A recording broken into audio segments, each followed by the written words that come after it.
Salam salam à tous. Aujourd'hui la vidéo c'est par rapport entre le Mali et la France. Vous savez, ça fait pas longtemps que la France a décidé de quitter au Mali. Du coup, il y a beaucoup de critiques. Le Mali dit que c'est la France qui fournit les terroristes des armes. Ça, c'est une plainte qui est déjà déposée à l'ONU. La France répond, dit non, ça c'est une accusation. Du coup, il y a beaucoup de critiques. Je vous laisse écouter le ministre des Affaires étrangères malien. Après, on revient. Quand même de pouvoir répondre à la secrétaire d'État française qui, hier, a fait une grande opération de relations publiques, mais qui manque de sincérité. C'était politiquement correct à entendre, mais c'est très loin de la réalité. Je vais vous dire pourquoi. D'abord, je pense qu'elle a indiqué hier que le régime à Bamako se bat pour sa survie. Je crois qu'un régime qui a une telle assise populaire n'a pas à s'inquiéter pour sa survie. La survie pour laquelle le Mali se bat, c'est la survie du Mali en tant qu'État. En tant qu'État. Et la survie de l'État malien a été menacée parce que la France, à la tête d'une coalition internationale, est intervenue en Libye pour une opération. Jusqu'à aujourd'hui, on ne connaît pas quel était l'objectif recherché. Qu'est-ce qui a été fait pour gérer le service après-vente? Éviter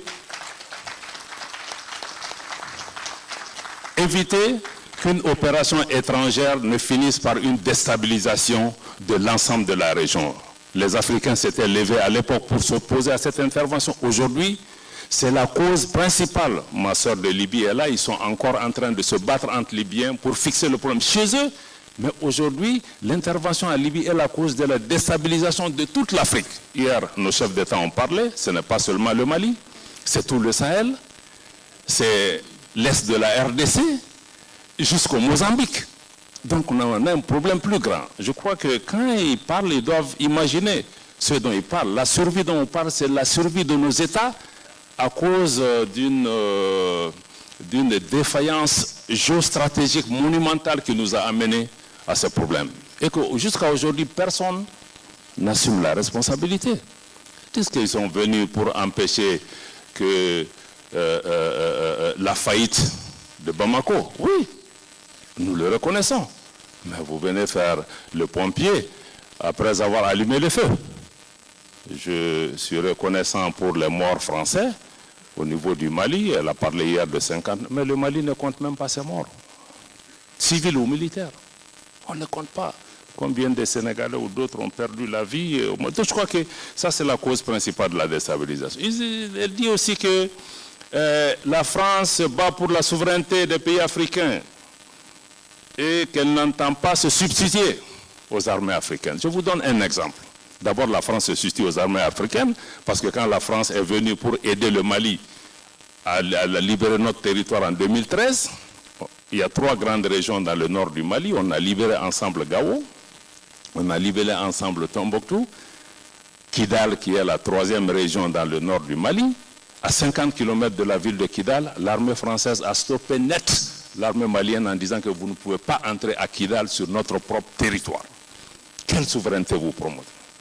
Aujourd'hui, 10 ans après, l'armée malienne et l'État malien n'est pas présent à Kidal. On parle d'ingérence dans les affaires intérieures parce que la France est venue, elle a choisi son camp avec qui travaille 10 ans. Elle travaille dans le nord du Mali avec des groupes rebelles. Elle a choisi ses amis dans le pays. Ce n'est pas normal. Je crois que ce n'est pas comme ça. Si on vient, on aide dans le partenariat, dans la sincérité, on ne s'ingère pas dans les affaires des gens. On considère que le peuple malien est notre ami et non une partie des Maliens. Je crois que ça, c'est la cause par rapport à ces... Voilà, comme vous venez voir la vidéo, c'est vraiment tendu entre ces deux pays. Il y a beaucoup de critiques. Le Mali dit que c'est la France qui fournit les terroristes des armes. La France répond que c'est une accusation, c'est faux. Il y a beaucoup d'attentats. Depuis que la France a décidé de quitter le Mali, il y a beaucoup d'attentats. Et le Mali a décidé de chercher un partenariat qui est la Russie pour lutter contre les terroristes. La France dit que si la Russie rentre, et même Allemagne aussi, Espagne, et tous ils sont déjà quittés là-bas. Ils disent que si la Russie rentre, et sort. C'est à cause de quoi? Parce qu'il y a des guerres entre l'Ukraine et la Russie. Parce que l'Ukraine il veut adhérer à l'Union européenne en plus de l'OTAN. Mais la Russie ne veut pas ça. Du coup, il y a eu des guerres entre l'Union européenne soutient l'Ukraine de sanctionner la Russie et les États-Unis de fournir des armes en Ukraine. Du coup, il y a beaucoup de crises entre ces deux pays-là. La Russie a coupé leur gaz vers l'Europe. C'est pour cela la France dit que si la Russie rentre et sort, l'Allemagne décide ça aussi. Du coup, le Mali, l'Afrique doit les soutenir, l'Union africaine doit les soutenir pour lutter contre les terroristes, pour la paix au Mali. Ça sert à mieux que de dire on va sanctionner la Mali, on va les sanctionner, faire comme ça. Voilà, c'est tout la vidéo d'aujourd'hui, c'est tout entre ces deux pays-là. Abonnez-vous, partagez, Europaï.